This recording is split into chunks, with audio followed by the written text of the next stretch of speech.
Olá! Na nossa aula de hoje vamos conversar sobre os princípios tributários, princípios constitucionais tributários. Vamos dar ênfase aos princípios explícitos, aqueles princípios claramente anotados no texto constitucional. Para tanto, vamos lá para o artigo 145 da Constituição Federal, aonde, em seu parágrafo 1º, identificamos o primeiro dos princípios arrolados de maneira explícita dentro dos artigos que tratam do Sistema Tributário Nacional. O primeiro princípio que nós identificamos é o princípio da pessoalidade dos impostos. Sempre que possível, diz o parágrafo 1º do artigo 145, os impostos deverão ter caráter pessoal. O que significa isso? Deverão levar em consideração a pessoa, identificar quem é que está pagando o tributo.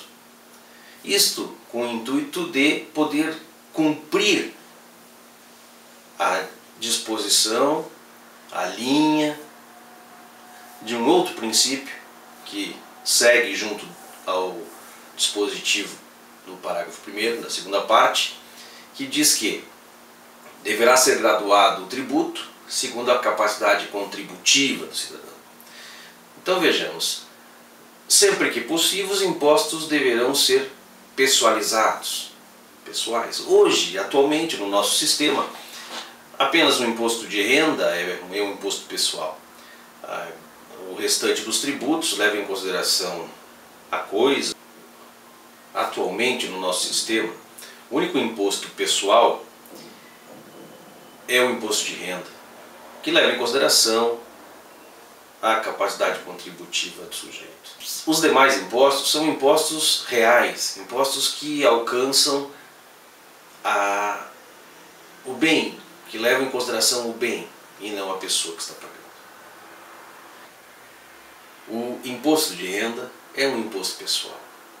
Os demais impostos são reais, consideram apenas a coisa, a propriedade. Por exemplo, imaginem que uma pessoa da classe rica, um multimilionário, possui um Fiat Uno ano 99, está lá na sua coleção.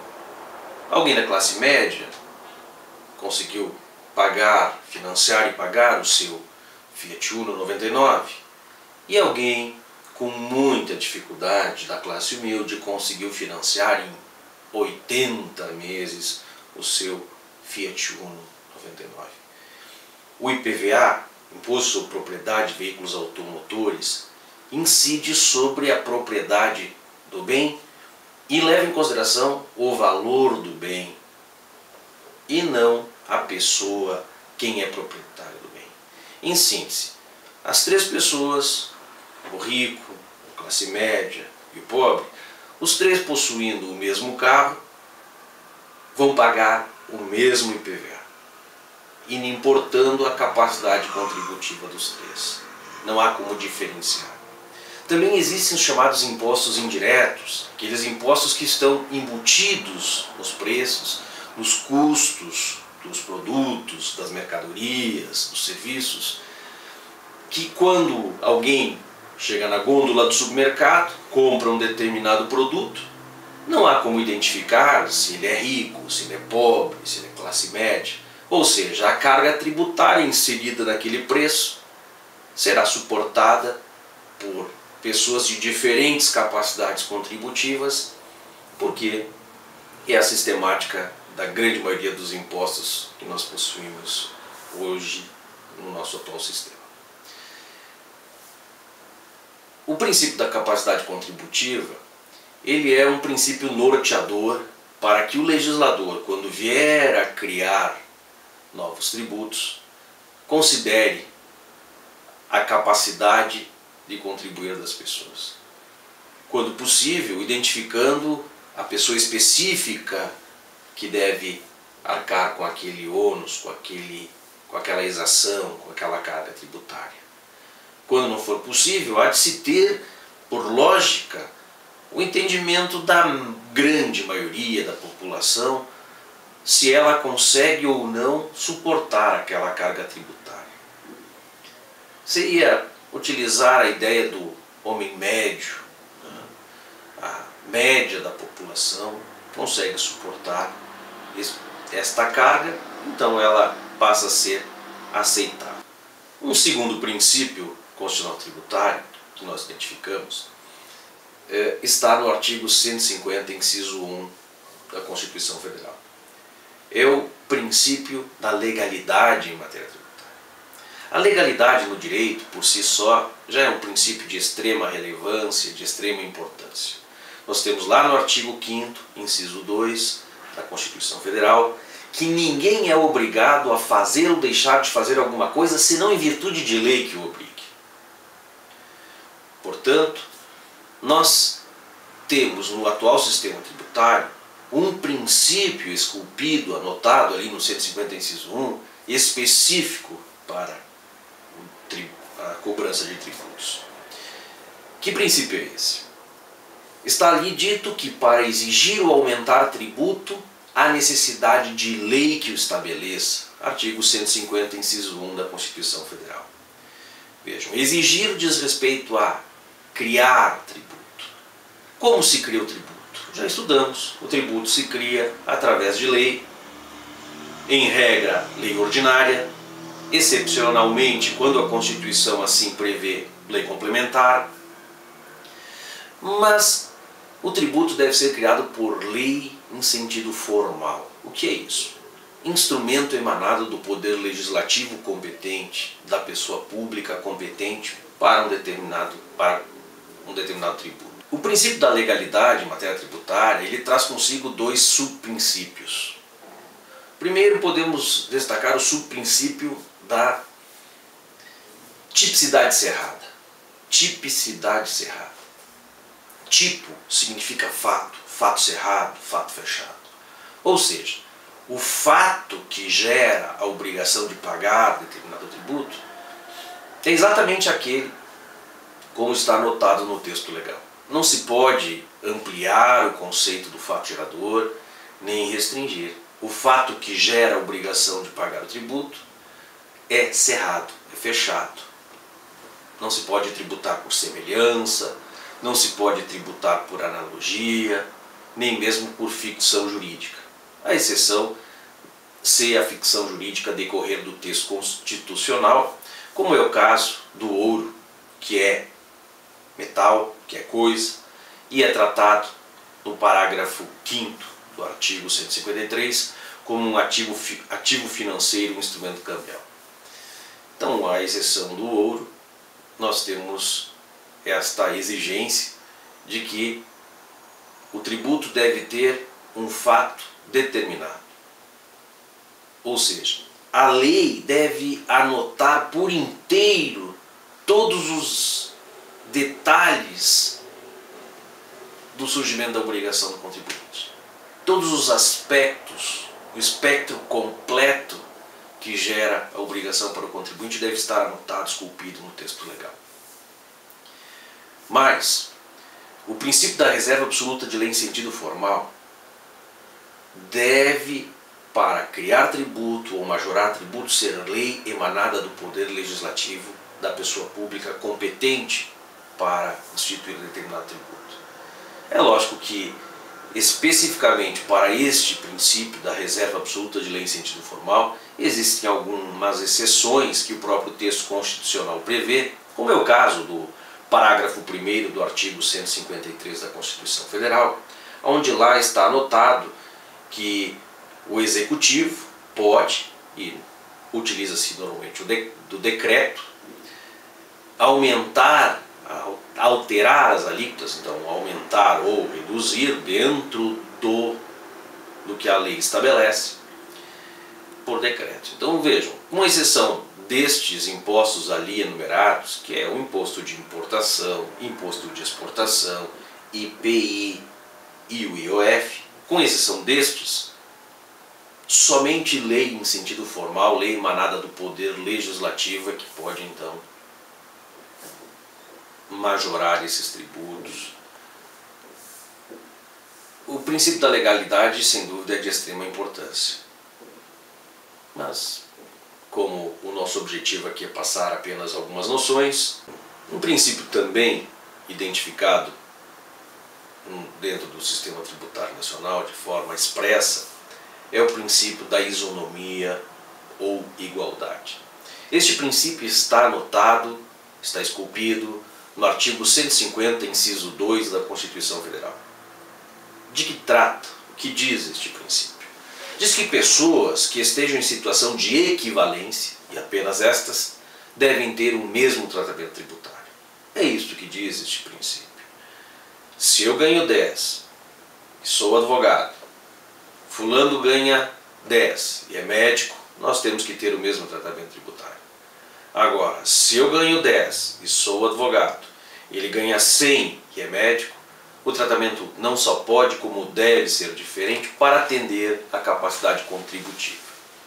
Então, o princípio da isonomia e igualdade é este princípio que está ali dizendo que é vedado exercer tratamento desigual para pessoas que estejam em situação de equivalência. Só para estas que o tratamento deve ser igual. Um outro princípio que nós identificamos também ali no 150, aí no inciso 3º, a linha A, é o princípio da irretroatividade da lei tributária. Do que trata este princípio? A irretroatividade diz respeito à impossibilidade de exigência de tributo em relação a fatos geradores, a fatos ocorridos antes do início da vigência da lei que os houver instituído ou aumentado. Então vejam, hoje entra em vigor uma lei criando um tributo ou aumentando um tributo. Esta lei não pode alcançar o fato de ontem, o fato da semana passada. Não, essa lei só pode alcançar o fato que for realizado a partir da sua vigência. Ou seja, esta lei só pode alcançar os fatos geradores futuros e os pendentes. O que são os fatos geradores pendentes? Aqueles que estavam em formação, iniciaram a sua formação na lei anterior, mas se concretizaram já na vigência da lei nova.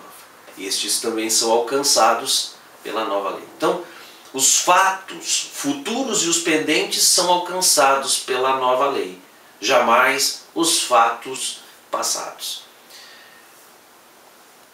Este, então, é o princípio da irretroatividade da lei tributária.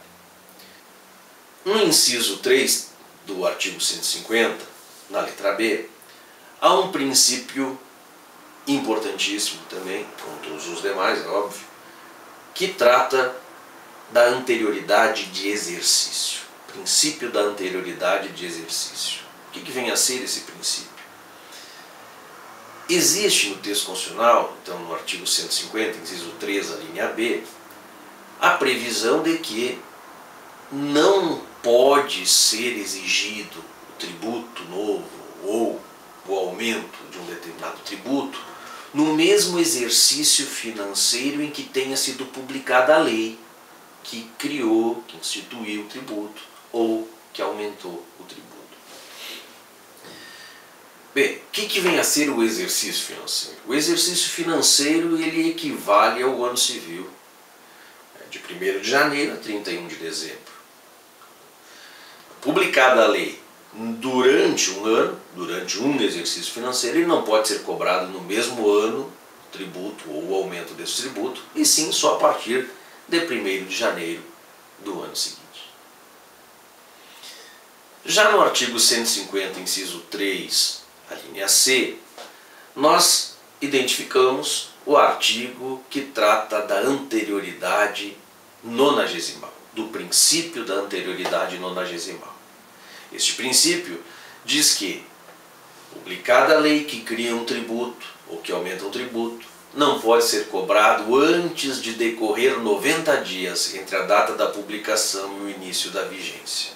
Isso significa que nós temos 90 dias para conhecer o texto da lei que cria o tributo ou aumenta o tributo e nos prepararmos a uma anterioridade nonagesimal, 90 dias de antecedência na publicação da lei, para que só depois desses 90 dias ela gere os efeitos tributários. Em regra, os tributos têm que respeitar tanto o princípio da anterioridade exercício quanto a anterioridade nonagesimal. Ou seja, uma lei que cria um tributo e ela é publicada no dia 30 de dezembro. Quando entra em vigor esta lei? Veja, 30 de dezembro, como deve respeitar a anterioridade exercício, não pode ser no dia 31, só a partir do ano seguinte. Mas, além disso, tem que respeitar 90 dias. Então, 30 de dezembro, 30 de janeiro, 30 de fevereiro, 30 de março. Lá por 31 de março ou 1º de abril é que fecha, sem dúvida, os 90 dias. Então, só lá é que vai poder ser exigido esse tributo. O princípio da anterioridade nonagesimal, ele veio a ser criado em 2003, através da emenda constitucional número 42. O que significa isso? Que até 2003 nós possuíamos apenas o princípio da anterioridade de exercício, que fazia com que no finalzinho do ano, vamos supor lá no dia 30 de dezembro, houvesse a publicação de um texto legal e logo ali no dia 1º de janeiro, apenas mudando o ano, já estaria valendo aquele regramento, aumentando a carga tributária, gerando, portanto, obrigações, sem que o contribuinte pudesse se precaver, se organizar. Tendo presente este problema, o constituinte derivado inseriu, portanto, no texto constitucional, o artigo 150, inciso 3, letra C, criando este princípio da anterioridade nonagesimal, garantindo aos contribuintes que há um prazo de 90 dias entre a publicação da lei e o início da sua vigência. Desta feita, a regra geral é que os tributos devem respeitar tanto a anterioridade de exercício quanto a anterioridade nonagesimal. Cai bem lembrar aqui que existe o parágrafo 1º do artigo 150 da Constituição Federal, que traz exceções tanto ao princípio da anterioridade de exercício quanto ao princípio da anterioridade nonagesimal. Que exceções são estas? A redação do parágrafo 1º do artigo 150 elenca que a vedação do inciso 3b não se aplica aos tributos previstos no artigo 148, inciso 1, que trata dos empréstimos compulsórios com base na justificativa de calamidade pública, guerra externa, iminência de guerra externa, que são situações drásticas, portanto, não precisa respeitar a anterioridade de exercício. O 153, inciso 1, trata do imposto de importação. O inciso 2 do 153, imposto de exportação. O inciso 4, o IPI. O inciso 5º, imposto a operações financeiras. E o 154, inciso 2, diz respeito aos impostos extraordinários, que são impostos criados no caso de guerra ou iminência de guerra. Então, estes tributos não respeitam o princípio da anterioridade de exercício. E na sequência, o dispositivo constitucional do parágrafo 1º do 150, do artigo 150, diz que não se aplica a vedação do inciso 3C aos tributos previstos no artigo 148.1, empréstimos compulsórios com base com a motivação de calamidade pública, guerra externa e iminência de guerra. O artigo 153, inciso 1, 2, 3 e 5. Imposto de importação, imposto de exportação, imposto de renda e imposto sobre operações financeiras. E os 154.2, que são os impostos extraordinários. Então nós temos, por exemplo, o imposto de importação, quando é que ele pode sendo publicada a lei, quando é que ele pode ter a sua vigência? Desde logo, ele é exceção, tanto a anterioridade exercício quanto a anterioridade nonagesimal. Da mesma forma, o imposto de exportação, o imposto sobre operações financeiras, os empréstimos compulsórios com base no inciso 1 do artigo 148, que é calamidade pública, guerra externa, iminência de guerra, os impostos extraordinários, todos estes, publicada a lei que institui ou aumenta esse determinado tributo, já pode vigorar desde logo este aumento ou a criação desse tributo. Agora, o IPI, Imposto sobre Produtos Industrializados, o IPI é uma exceção à anterioridade de exercício, mas deve respeitar a anterioridade nonagesimal. Portanto, aumentando a alíquota do IPI, publicada a lei hoje, aumentando a alíquota do IPI, ela daqui 90 dias já pode produzir efeitos. Ela não precisa esperar o exercício seguinte, o ano seguinte, para produzir efeitos, porque ao IPI, como exceção, aplica-se apenas a anterioridade nonagesimal e não a de exercício. E o imposto de renda, de forma diferente, nós temos a exceção à anterioridade nonagesimal. Então, o imposto de renda, lá no finalzinho do ano, porventura sendo publicada uma lei aumentando o imposto de renda, não há necessidade de aguardar 90 dias para produzir a eficácia através da vigência. Na chegada do 1º de janeiro, já produz os efeitos, pode produzir os efeitos. Publicado no exercício, produz os efeitos no próximo. O imposto de renda, portanto, ele é exceção à anterioridade nonagesimal, mas deve guardar respeito à anterioridade de exercício. E mais, existe a previsão quanto à fixação da base de cálculo do IPVA, Imposto sobre Propriedade de Veículos Automotores, e do IPTU, Imposto sobre Propriedade Predial e Territorial Urbana, de que a base de cálculo destes tributos não há necessidade de respeitar a anterioridade nonagesimal. Porque o Constituinte, ele estabeleceu que imposto de renda, fixação da base de cálculo do IPVA, fixação da base de cálculo do IPTU, por que estes tributos não devem guardar respeito à anterioridade nonagesimal? É simples. Porque o imposto de renda, ele tem como base um ano inteiro, o exercício financeiro inteiro. E não pode existir o fracionamento.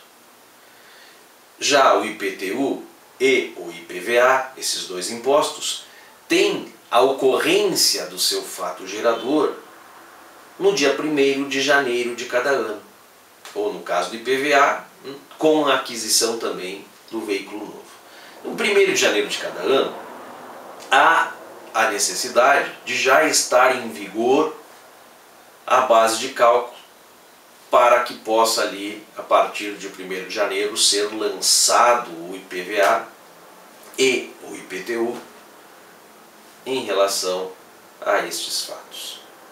Um outro princípio importante que nós identificamos é o princípio da uniformidade geográfica. Este princípio da uniformidade geográfica, ele veda que a União institua um tributo que não seja uniforme em todo o território nacional. Ele apenas permite que a União possa conceder incentivos fiscais com um único objetivo, que é de promover o equilíbrio socioeconômico entre as diferentes regiões do país. Então não pode haver diferenciação em relação à distinção ou preferência em relação ao Estado, Distrito Federal ou município. Este princípio está anotado no artigo 151, inciso 1 do texto constitucional. Diz assim: é vedado à União instituir tributo que não seja uniforme em todo o território nacional ou que implique distinção ou preferência em relação ao Estado, ao Distrito Federal ou a município, em detrimento de outro, admitida a concessão de incentivos fiscais destinados a promover o equilíbrio do desenvolvimento socioeconômico entre as diferentes regiões do país.